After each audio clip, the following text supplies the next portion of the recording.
Hi and welcome to chesstraps.net, and with me in my small recording studio today is former national champion, 13-year-old Shira Nyman. Good afternoon, Shira. Good afternoon. How are you today? Me. Good, how are you? Excellent, thank you. We're going to be taking a look at the Morphy Queen Trap taken from Paul Morphy's 1850 game against McConnell. So let's get down to the action. After McConnell started with e4, Morphy plays e6, the French defence, and after d4 and d5, White plays e5, the advanced variation, as favoured by former world champion McConnell. So what would you play here as black? I would play c5.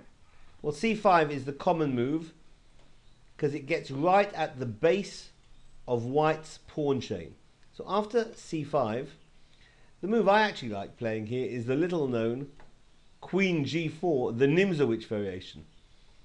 But White will invariably play c3 in this position.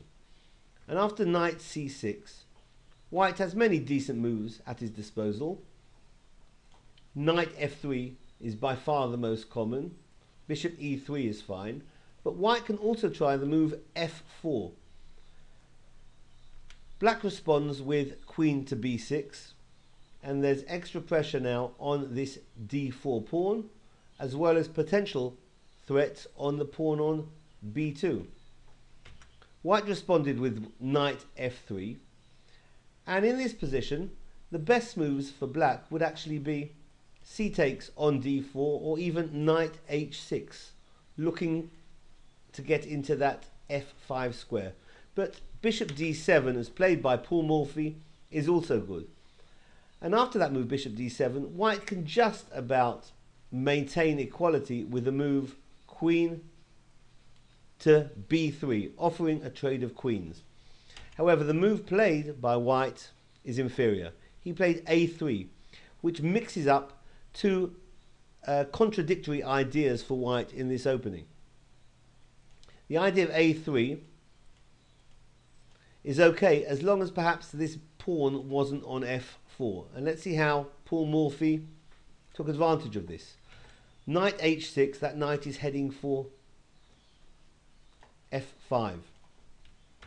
And after b4, and takes on d4 and takes on d4, rook c8 was played by Morphy, and bishop b2.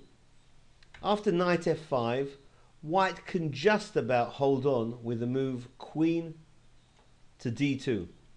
However, in this particular game, White played the inferior queen d3, and now black has an excellent sacrifice. Bishop takes b4 check. Bishop takes on b4 check. Well, this is a very forceful line, and after bishop takes on b4 check, White is losing. If White now captures the bishop with a takes on b4, knight takes b4. Knight takes on b4 is hitting the queen. When the queen drops back to d2, there's an invasion on that c2 square, either by the knight or by the rook. The rook looks more pressing, perhaps not the best, but more pressing. Rook c2 hitting that queen. And when the queen drops back now to d1, Morphy played what move? Knight e3. Knight e3, and that's picking up the queen, and it's game over. So this has been the Morphy Queen Trap in the French Defence Advanced Variation. Thanks for watching. Bye-bye.